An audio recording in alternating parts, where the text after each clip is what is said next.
Cartoons Cut. कहानी नीरू की है। पंजाब की नीरू की शादी दिल्ली के राहुल से होती है। दिल्ली कितना बड़ा शहर है ना, लेकिन आप लोगों का घर तो बहुत छोटा है। हमारे पंजाब में तो ये बड़े बड़े घर होते हैं कि मजा ही आ जाता है। कोई बात नहीं नीरू, मैं भी तुम्हारे लिए बहुत बड़ा मकान बनाऊंगा, बहुत जल्दी। नीरू के पिता जहां पंजाब के जाने माने व्यापारी थे, वहीं उसका पति राहुल दिल्ली में एक सिंपल नौकरी करता था। माँ, यहाँ तो घी मक्खन इतना महंगा है कि क्या बताऊं। मैं तो तरस ही जाती हूँ घी खाने के लिए। नीरू की माँ को ये सुनकर बहुत दुख होता है। मेरी बेटी को घी नसीब नहीं हो रहा है और ये बहू यहाँ बैठकर घी में शक्कर डाल रही है। देख वनिता, मैं साफ कह रही हूँ, इस घर में जितना घी आएगा उतना ही मेरी बेटी के घर दिल्ली भी जाएगा। अरे ये क्या बात होती है माँ जी? बेटी का उतना ही करो जो अच्छा लगे। अब क्या मायके से घी और मक्खन तक की सप्लाई करोगी आप? हाँ, मेरी बेटी किसी चीज को तरसे मुझसे बर्दाश्त नहीं होता।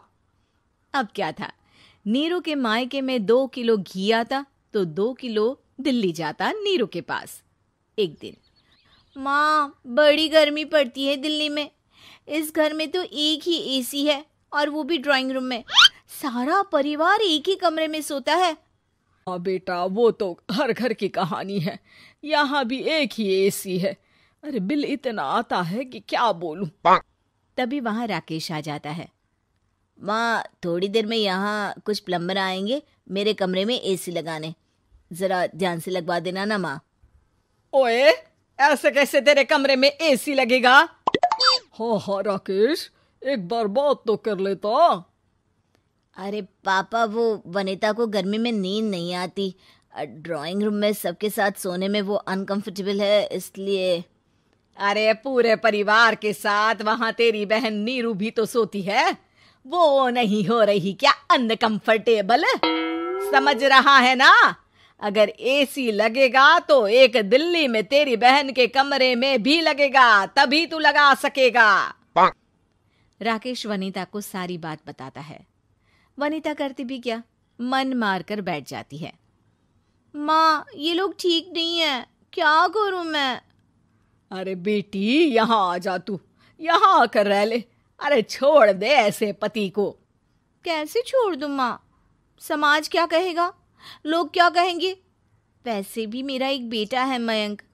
अरे हटा बेटा, तेरी उम्र ही क्या है, इतनी परेशान रहेगी तो काम कैसे चलेगा। खैर, बात आई गई हो जाती है। माँ को लगता है कि नीरू ठीक है, तो वहीं नीरू के मन में एक ही लाइन चल रही होती है, यहाँ आजा। माँ ने तो बोल ही दिया है कि यहाँ आजा।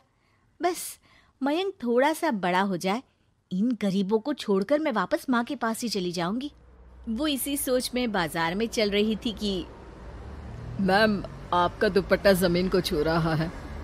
नीरू जैसे ही उस लड़की की तरफ देखती है, देखती ही रह जाती है। हाय रे, कितना सुंदर लड़का है ये। अब क्या हुआ? मैंने कहा आपका दुपट्टा। तो खुद ही उठाकर दे दो ना।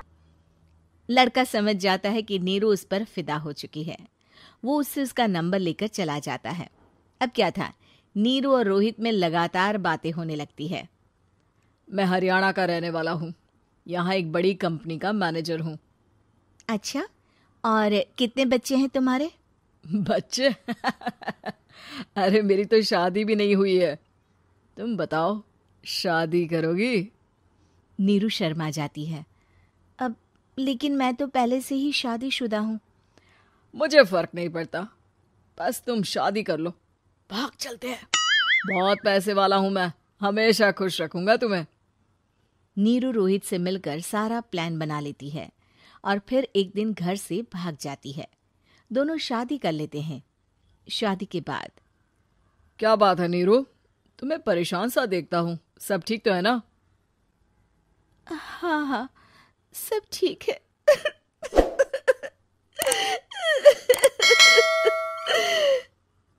ये कहते कहते ही वो रोने लगती है। अरे क्या हो गया, रो क्यों रही हो? मैंने तुमसे एक बात छुपाई है और वही बात अब मुझे परेशान कर रही है। रोहित, मेरा एक बेटा भी है, उसका नाम मयंक है। क्या बात कर रही हो?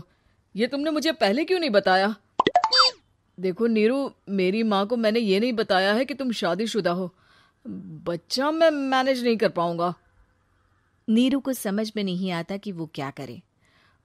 तुम उस बच्चे को अपनी माँ को क्यों नहीं दे देती? नीरू चुपके से माँ को फोन करती है। माँ, क्या मयंक को तुम रख सकती हो? बेटा, मैं राकेश के साथ बात करती हूँ। आखिर घर का बेटा वही है, जो वो बोलेगा। वैसे भी बेटा, तूने जो किया है ना, उसके बाद से पूरा घर तेरी बुराई कर रहा है। मैं भी अब किसी से तेरे लिए लड़ नहीं सकती। राकेश बेटा, नीरू ने तो जो किया बहुत ही बुरा किया, लेकिन मैं सोच रही थी कि क्यों ना मयंक को हम यहाँ ले आए। तभी वनीता बोल पड़ती है। वाह जी, ऐसे कैसे यहाँ ले आए? यहाँ क्या भंडारा भरा है? और जिस बच्चे की माँ ने नहीं सोचा, उसके लिए हम क्यों सोचे? नीरू को एक बार तो अपने बच्चे के बारे में सोचना चाहिए था ना। अरे लेकिन तेरे पास भी तो लड़का नहीं है ना वनीता। माँ, वनीता ठीक बोल रही है। कल को वो बड़ा होकर इसी घर का हिस्सा मांगेगा तो हम क्या करेंगे? माँ कहती भी तो क्या, वो चुप रह जाती है।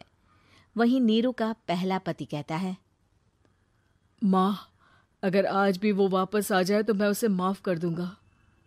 बेटा, गरीबी चीज ही ऐसी है, क्या करेगा। तू तो अब मयंक का सोच। वो बेचारा तो बिना माँ का हो गया। मयंक के खातिर तू दूसरी शादी कर ले बेटा।